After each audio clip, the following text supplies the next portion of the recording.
So on reverse exchanges, the most important thing is to remember that the investor is going to purchase the replacement property first. That is different from the typical delayed 1031 exchange. In a 1031 exchange, a delayed straightforward exchange, the investor is going to sell the property that they're going to relinquish before they buy the replacement property. In an 1031 reverse exchange, the investor has found the property that they love. They don't want to wait, and that's trending and it's hot right now. So this is really important right now. This is happening. Most of my calls I'm getting are on reverse exchanges. So they have found an investment property that they love, that they want to purchase. They don't want to lose the opportunity. And what they're going to do is set up the reverse exchange with us, and I'll go through what that looks like and what it means and what the process is. But they will set that up with us, and we will become the qualified intermediary as the QI that will handle the closing on the reverse exchange along with escrow and title for them.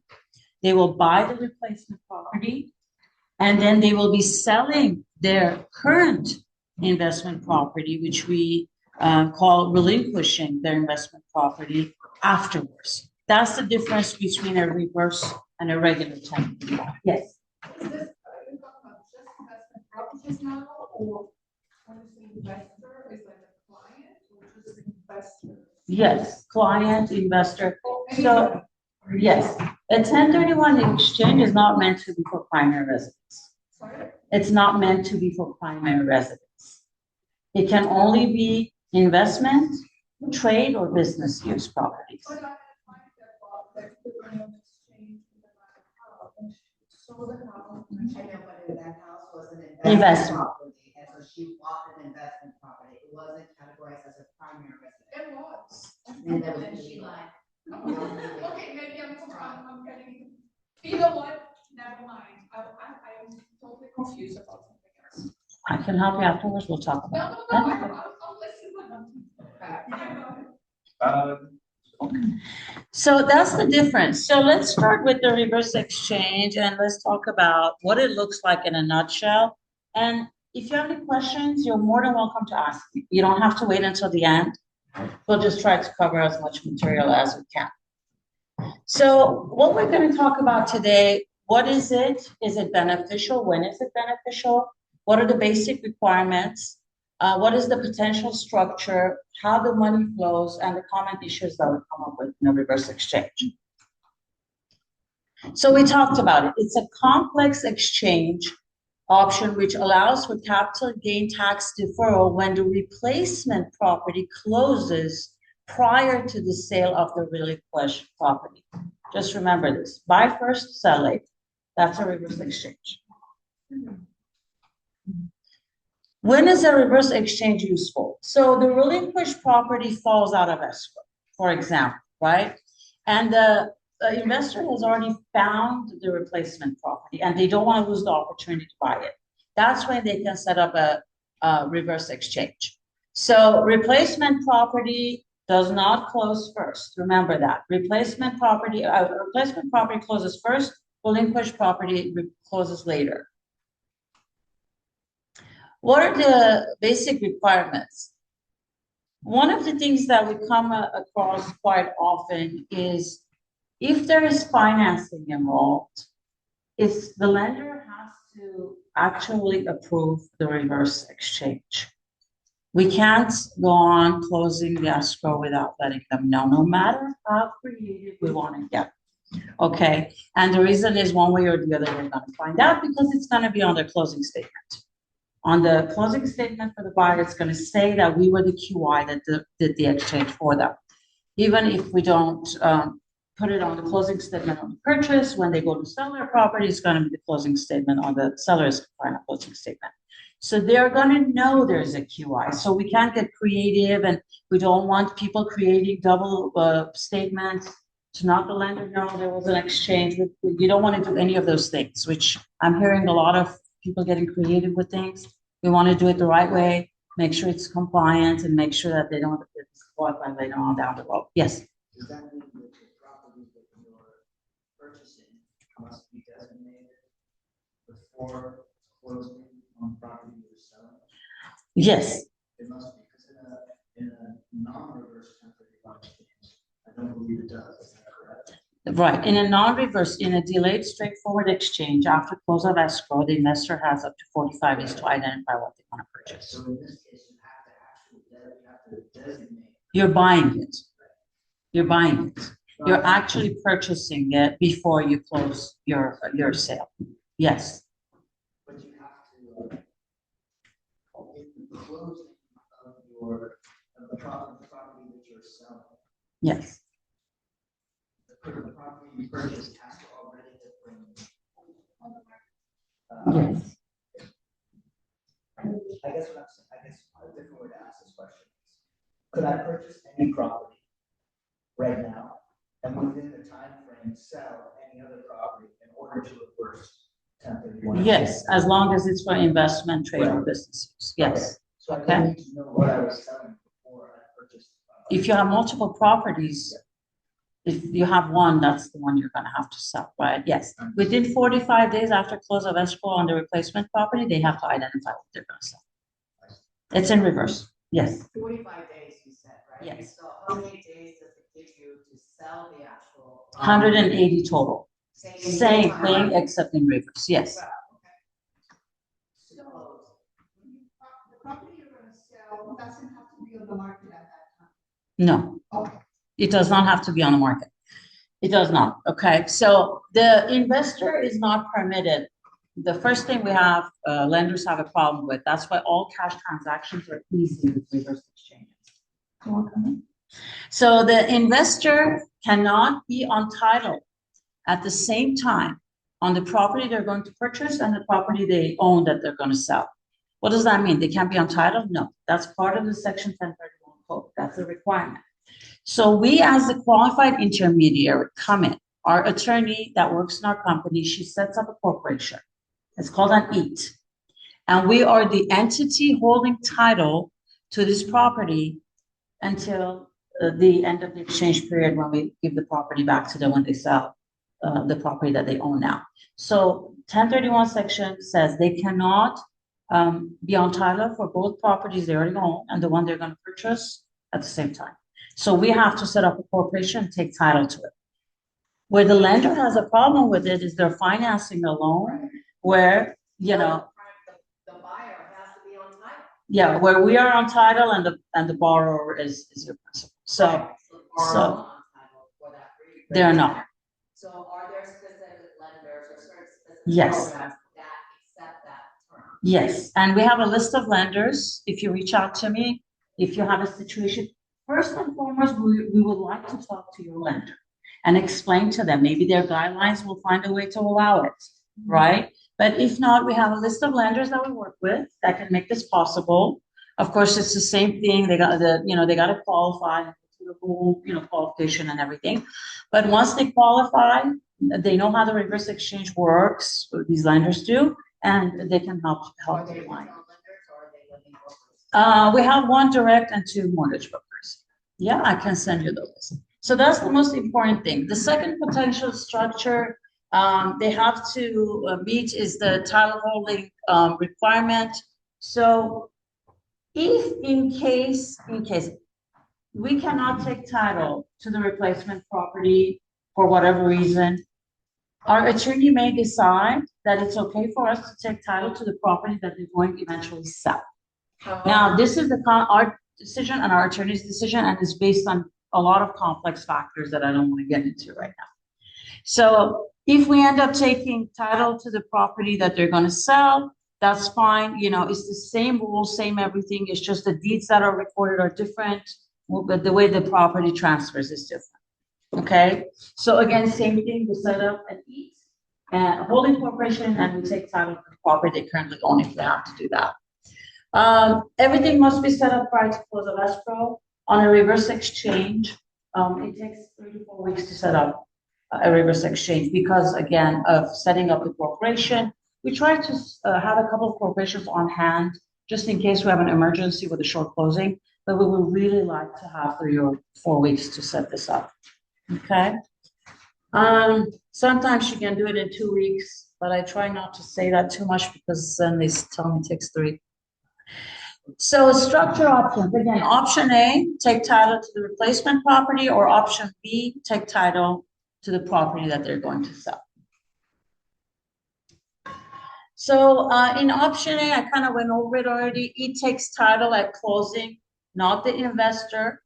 The closing then triggers the 45-day timeline to identify which relinquished property they're going to sell. So Sam, if they have multiple properties and they're trying to figure out which one, they have 45 days after closing of escrow on the purchase to identify which one they want to sell. Does that make sense? It does. The one question I have is slide Sure. 4 is that, said that this must be organized. Yes. So you wouldn't necessarily know what you were going to sell before the first closing. The closing of the purchase. We have to set up the reverse exchange before we close escrow on the purchase. Is that confusing? Oh, okay. Let me go through it. It might, if not, you and I can talk about it afterwards. So the 180-day timeline to complete the exchange, which includes basically us giving us the deed back to you on the property that you bought. So we have to make sure you don't wait until the 180th day to say that property that you're going to sell. We need a few days to leave the property back to that you purchased that was in our name. And that's it. That's option A. I don't know why there's all these marks here, but anyway, let's talk to my marketing. So most common with all transaction, with cash transactions, because we don't have to deal with the lender or hard money lenders, you know, are usually okay with reverse exchanges, but not institutional unless we can talk to them. And we have problems when it comes to probate and REO. So we try to stay away from reverse exchanges with these type of properties. It causes some problems.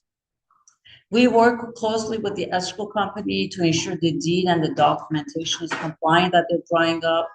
And we have to, the EATS, the corporation was set up, has to be on the additional insured on the insurance policy. Because who can tell me why? Because we're on title, right? If something happens, we're on title, the house burns down during that period, you know, we have to be on the policy. And then I also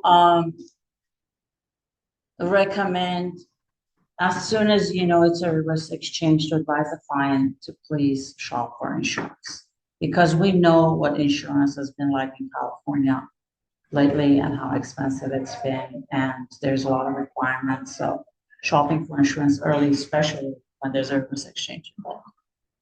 You're shopping insurance for what? The fire insurance, yes. Which property are you The looking for? replacement. Any questions so far before I move forward with the option B? Yes. I think the only state she won't do it in is New Jersey. And that's because they make us register. And then setting up the corporation, registering, and then dissolving it after the exchange is over is just, it's a headache apparently. Let me ask you something. Yes. So because of the reverse, because you guys will be the official title holders, even if it is a very short period of time, nonetheless, you guys are the official title holders Yes. now. That may not sit comfortable with a lot of clients if they're not very familiar with this Yes. concept, right? Yes. So let me ask you, has there been cases where it has been fraud? With our company? Not just your company, but in overall with 1031 in reverse. I can't speak of what happens other places, but with our company, definitely has not. But there has been cases? That I know of personally, no, because every QI makes sure Right. that, first of all, there's also a recital on the deed that says we're only doing this for the purpose of the exchange, Okay. everyone's Okay, exchange, that's stipulated. to make sure that the client, But here's the other thing, like in a regular exchange, who gets all the proceeds? Well, We do. Well, yes. We do. Exchange So it's is either that's we what take title to your, you know, to Or your you take property, money, or yeah. we take all your money. Right. The one thing I can tell you about exchange resources for those who are familiar or used to know Phil, and we've been around for like 27 years and we are very conservative. So we don't invest in high yield, high interest type of, you know, stocks and stuff at all. They don't do any of that. They're very conservative. And there are times that I have to turn clients down because they want to do things that I'm like, you're going to get disqualified in 2 years and you're going to call me very unhappy. You know, I don't want to just do the exchange, just do the exchange, right? So they're conservative and we have a great attorney. Our owner of the company is an attorney. We have an attorney on staff with their team that does these. And that's basically just to make sure. So as far as what we know about 1031 exchange versus reverse, all it is the same information, just the sequence has changed. Is that And correct? the fact that we have to come on title with the corporation, yes. This Yes. is more expensive, right? Reverse. Oh, Maybe we can talk about. yes, yes, yes.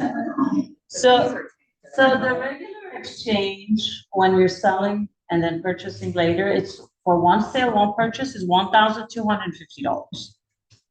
Additional properties are $350 extra. The reverse exchange starts at $8,000. Oh my God. Yes. Okay, sorry. But in presentation of that, the amount of money they're saving in their deferring of their taxes, $8,000 is a low fee. And the reason is we have the attorneys on staff. They have to prepare the deeds. They have to set up a corporation. They have to dissolve the corporation. So there's a lot of work involved. Yes. If somebody wanted to take on the task of creating their own corporation, could one form a corporation and then have them transfer to that corporation they created? No, we would have to do that because we have to set up the holding entity. And now let me go a step further. Once they get the property, you know, into their name, right? If they sold under a corporation, they must purchase under a corporation. Remember rule number 3, the tax ID numbers must stay the same. Then when we transfer the deed, we will transfer to their corporation. Does that make sense? Yeah. So do we remember the 4 rules from the regular exchange? Number 1, we must have held the property for investment for at least 2 years. And we intend to buy a property for investment that will hold for at least 2 years. Number 2, values. You must purchase for what the amount you sold for or greater in order to fully defer the capital gain. If you buy under, that's a partial exchange, you don't fully defer. Rule number 3, tax ID number must be the same between how the taxes was filed, individual or entity when they sold and when they purchased. Tax ID numbers cannot change. Buyers and sellers cannot change. Must be the same people that sold, they must buy under the same structure that they reported their income. Okay. And rule number 4 was the 45 days on money. If you like to attend a more basic 1031 exchange class, just reach out to me. I have webinars all the time. I have one coming up tomorrow's is advanced class. It's the most common questions, but I have other ones coming up next month. You can do a regular 1031 exchange on the webinar. What is the second rule? So it's the values. Mhm. The property keeping it for 2 years. Yes, the values. The values, yes. So if you sell something for $1.2 million, you got to purchase for $1.2 million minus commission, escrow, title fees, just a non-recurring closing. Same or Yeah. Okay, so just going over that structure, the tax ID number can't change. Okay. So option B is they basically take title to the relinquished the property that they're going to sell, which is going to be relinquished. And the deed takes title to that, same thing, basically. And it's easier to deal with, but the attorney has to decide if that's a good option for them. This is mostly happens when there's financing involved, and the investor has to confirm that the lender doesn't have any underwriting guidelines that prohibit reverse exchanges, same thing we talked about. And there can't be any prepayment penalties on the loan, because what happens is, once they sell their house, we take whatever they had put out of pocket, we reimburse them because they bought first. And the rest of it has to go to pay down the loan. If they got financing, it has to go towards the principal residence. This is not like a cash out situation where they're gonna put the money in their pocket, right? So we have to make sure the lender doesn't have any prepayment penalties. So under both structures, the investor is reimbursed through the purchase of the replacement property. In the park placement example, investor buys something for a $1 million all cash. Let's say the relinquished property sells for $700,000, and they have a mortgage on it, right? So what happens when the property sells, the escrow company is going to pay off the mortgage because they have that, right? The rest of the funds, whatever is left from the net proceeds, again, they get out of pocket what they put in, and the rest basically goes to paying down any financing that they got on a new property.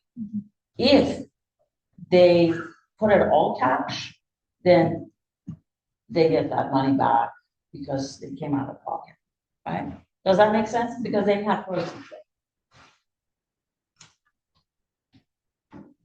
So same example here, again, they buy for $1 million with $250,000 down. The relinquished property sells for $700,000. It has a $300,000 mortgage. They're netting about $400,000. We give the $250,000 down back to the investor. $150,000 is required to go towards the principal reduction of the new loan. So we want to make sure that there is no prepayment penalty. Once you have done one or two of these, it's going to be really easy. And in the meantime, if you have a client that has questions, that's what I was saying before the recording, that you don't need to wait to be in a situation that you are going into escrow to call me. As soon as you have a client that is looking to do any type of an exchange, delayed, straightforward, or reverse, you can call me, we can talk to them, we can get our attorney on the phone on the reverse to help them structure it correctly so that we know everything is being done, and it's also to their benefit, okay? Because we want to make sure this is to their benefit. So consultation complimentary again, and we have attorneys on staff, and we want to make sure that your clients are taken care of. That's basically it. That's what the reverse exchange is. Now I'm going to let you ask any questions that you have. I feel like I lost some of you along the way. So if any questions you have, I'll be happy to answer. If you think you would benefit from maybe doing the basic 1031 exchange class and then come back to this reverse exchange, again, I have my webinars all the time, and I'll be happy to come back to you guys. Yes. So let's say I don't intend to sell any property, right? Right. And I find a property that I like, and I buy it in cash, and it closes. A week later, I think to myself, wow, I should reverse exchange that with this other property that I currently own. And I decide to sell that property in order to reverse exchange into the property I first purchased. Is that legal as long as I follow the 45 days? No. No, because it hasn't been. Because we didn't set up the 1031 exchange for you before you close escrow on the replacement property. Okay. Yes, everything must be done before closing, whether you're buying first, selling later, or selling first, buying later. I have people, that's a great question. I have people that call me and say, right now, especially tax season, my client just went to their CPA and they found out that the property closed 2 weeks ago and they didn't do a 1031 exchange. And now they have a $250,000 gain that they have to pay. Can you help me? And I'm like, no. No, because it closed already. It doesn't matter in a regular exchange or reverse exchange, the QI has to come in and, we basically assign ourselves into the contract. We basically become the buyer, or if you have a listing, we become the seller. So a couple of really important things. If you get a listing and it's an investor and they're going to do 1031 exchange, please disclose it on the MLS. And when you're negotiating with a potential buyer, please make sure either you do the zip form, the CAR form that says seller intends to do an exchange, seller's intent to do an exchange, or make sure you do an addendum, or at least have the escrow officer do an amendment. And do it in the beginning, because us coming in as the QI changes the terms of the contract. If you have a buyer that's looking for a loophole to walk away from this transaction, and trust me, I was an escrow for 25 years, I was an escrow officer.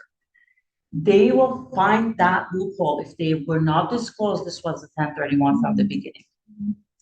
Just for whatever reason. Oh, I found something here, So you got to disclose it ahead of time. You got to put it in the paperwork. And they do have to sign up on our assignment. So there is no keeping them from the buyer. Now, real quick, if you are making the purchase for the investor contingent upon the sale, because you're looking for the replacement property while they're trying to sell their current property that they own, make sure you put those contingencies in. Right? If it's a purchase of this property is contingent upon the seller selling their current property, or purchase of this property is contingent upon, now buyer approving title report, or whatever it is. So contingencies, you want to put those in the contract, right? Yes. So I have a question about multiple units that are, one of the units is owner occupied. Yes. The one is selling by a single family. Yes. Because two properties are rental. Yes. Do they have to do a 1031 exchange? They can. But I mean, do they have to? Is that like, how does that work if they occupy one of the units currently? Mhm. But it really also is an investment property because they rent the unit. Sure. So it goes back to, how do they report this on their taxes every year? Because if they're reporting it correctly, they're reporting income on the two units, right? Now, remember, if they're not reporting the income, we cannot do a 1031 exchange. So hopefully they're reporting the income on the two properties. So the CPA is actually dividing that for them every year. They're giving it, let's say if they're using the square footage method, they're saying, they're living in the front house, it's 1,000 square feet, this is primary residence.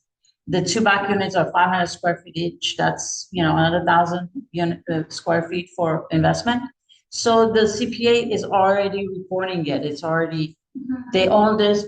So what happens if they're selling, you take the value, and the CPA can help, the value of what the investment property is worth based on the comps, or, that you're running for them.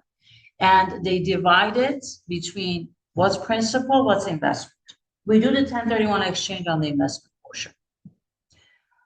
And the property they live in, if they've lived there 2 out of the last 5 years, they get the Section 121 exclusion, which as a single person, they get up to $250,000 write-off. And as a married couple, they get up to $500,000 write-off on the front unit, if does that make sense? And then they can do the 1031 on the rental units. Yeah. I mean, that's a beautiful situation right there, but I think it could be overwhelming to communicate to the client, okay, you have 3 units, you live in one of the 2 units, right? You can do the 1031 exchange. Yes. But I mean, definitely without a CPA, how would you come to how much, right? Of the thing. Yes. So You would need the CPA to figure Yes. out how much, right? How much is going to be. and how they've been reporting it. Because you gotta go back for the last 2 years, 10 years, whatever, how long it's been, at least 2, hopefully. How have they reported this? And because you don't want to change things all of a sudden, it was 20% investment, 80% principal. Now I'm gonna do an exchange. I'm gonna say it was 80% investment, 20%. Right? Because the IRS has the taxes from the previous years. Yeah, no, but I think in a just basic situation, you see that a lot where like maybe they're just tired of living in Sure. a rental property. So Sure. they want to buy a primary residence. What do you do with this? You know, how do you defer some taxes on this area? Right. So. in But that they can't situation- buy a primary residence. They have to buy an investment property. So let me just make sure I get clarity. on Sure. this. So out of 3 units, you're gonna do a 1031 exchange on the 2 units that you've been reporting as income. But what if there's enough like proceeds to purchase income property with the 1031 exchange for the 2 units and some left over to make purchase primary residence? They can do that with the money that they're getting out for the primary side. They can't use the proceeds from the investment property. They have to meet that value. Let me give you an example. Let's say Also, the concern would be that you're not gonna find an uplight. you might, if you're buying maybe out of state, right, exactly. That would be the. You gotta meet, right, let's say the property was worth $1 million, 1,000 square feet, 500,000 is principal, and another 500,000 is investment. Now they have to buy another property as an investment property for at least $500,000. Where are they gonna get the money to buy now a primary residence?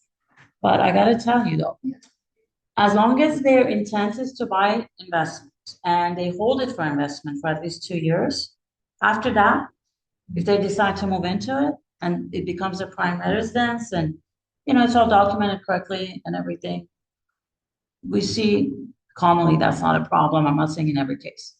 But at least the first 2 years, we don't want to move in. We don't want it to become primary residence. It will disqualify their exchange, by the way. I had a call the other day again. After many attempts, for some reason, they decided to get an owner-occupied loan for their property that they purchased as a replacement property as an investor. Yeah, that Can't do, of course. I mean, that they're in an audit. What are they gonna do? Because they will ask for loan docs. Let me tell you what else they can ask for. Emails, texts, communication. Yes. Yes. Basic math, I'm sorry. just No, it's kinda okay. confuses me a little bit on the value. Yes. So that always confuses me because the value less the cost. Non-recurring. costs. Okay, less the non-recurring cost. So what are we talking about? I'm trying to figure out the value. Okay, it's selling for 900,000. So I'm just, whatever the costs are gonna come out to be on the settlement fee, that's what I'm deducting. To see how much they have to buy Yes, for? yes. Yes, so a great escrow officer, which I know all of you have one, will be able to give you a closing statement and they can kind of show you what the non-recurring closing costs are. Typically, they are commissions, escrow fee, title fee, our fee, and any repairs or concessions that the buyer asks for throughout the transaction. Now, some people ask me, well, I spend up $50,000, doing staging and remodeling and all that. That's a very gray area. We see most CPAs won't allow that deduction. It has to be requested by the buyer during escrow and documented. Okay, I don't know, Lucy, for me, this was a great, and I want to double check something. and I Sure. wanna ask you. For me, one great way for me always to think about non-recurring, it was nothing that could be, because non-recurring says it's not recurring, it won't happen again. So it's only a One time. transactional, one time, it's Yes. never gonna recur again to the property, just a non-recurring closing cost, and it's also non-recurring because it's only pertinent to this transaction, specifically to this transaction. So for example, if the buyer requests a $50,000 and is recognized as a non-recurring because it's pertinent to this one, or for example, in closing costs for buyers, I don't know anything else, but like anything that is insurance is actually a recurring, because no matter what is gonna happen in many other transactions. So. Or property taxes is Property recurring, taxes so are those recurring. things you can. And then, but in that case, for me, I think I've done it incorrectly then, because what I noticed is like, for me, for the 1031 exchange has always been like, if the property is listed for 1 million perhaps, my approach has always, the next property that we have to find is 1 million or one dollar above to avoid any. That's the Potential safe problems. way. to That's do the it. same way. So, Right. but now you're saying we can, with this type of program, we can go explore and remove the non-recurring Closing costs, closing costs, yes. and then we can purchase a property perhaps that is 900, like the. Eighty or 90. Yes, and that's always been the case, it's just no the number. I always. Right, the escrow officer can tell you, this is recurring, this is non-recurring, you just have to ask them. One more thing, what happens to mortgage debt on the current property, does anybody know? No. It has to be replaced. So a lot of people think for some reason, if they have a property they're selling for $1 million, their non-recurring closing costs are $50,000 for the sake of just argument. Now they have $950,000. Well, Adriana, I have a $450,000 mortgage. I'm only gonna get a $500,000 wire from escrow. But you're asking me to buy at $950,000. How am I gonna do that? You have to go out and get a new loan. Right. Or replace it with cash. Right. Most people think it's just the proceeds they're reinvesting. It's not. Now, if they decide, I don't want to do that, I have a lot, right now, we're going through the huge wealth shift transfer. I know you guys know about this. A lot of the baby boomer generation is either passing on, retiring, and there's a tremendous amount of money being handed down to the kids and the grandchildren, and most of it is in real estate. Okay, so I know, well, so it's kind of slow. There is opportunity everywhere, and this is another tool in your tool belt for the investors. So if they say they want to sell their property, they don't want to really buy anything, get another mortgage again, either they don't think they're going to qualify or they just don't want to deal with it, they can buy below. But they just have to pay the capital gains on the amount they don't invest. Right, yes, and correct me if I'm wrong. Sure. So I've had clients tell me that, they're okay with having to pay that difference because like let's say we buy below, but I have questions that they just want to keep some money. Like Sure. $50,000 back. Mhm. The same rule applies where they're just gonna have to pay taxes. Yes, it's called boot, yes. Boot, yeah. So 3 1/3 right away goes to franchise tax board, the escrow company. Now that's a great question. It's really important that they tell us when we're preparing the exchange documents. Once the escrow closes and we have the money, we don't want to be giving them anything. That's not, not good. So before escrow closes, you can ask them, is there any amount of money that you feel you want to take, put in your pocket, whether you're going to Vegas or you want to, remodel later your replacement property, whatever you want to do. And then you tell us that, and the client can tell us that. We ask them all these questions. So I'm not alone. We have a full team of people. I have administrators that talk to the client. And then we'll put it on our exchange documents, and the escrow will give them that money at the end, minus the 3 1/3 FTB withholding right away. And then the rest of it, the long-term or capital gain or whatever they owe capital gain, they will deal with it with their CPA on that $50,000 at the end of the year when they're filing tax. What is the section 121 exclusion again? Section 121 exclusion. If you live in a property and it's your primary residence 2 out of the last 5 years, at least, $250,000 as an individual, up to $250,000 write-off as an individual when you sell, and for a married couple, up to $500,000. Now, what happens? This is getting into advanced now. I'm going to throw one out there. What if they live there, they moved out, and they moved back? That doesn't work. But what if it was a rental, they moved in and then they moved out again as an investment property and they sold it? They can do that.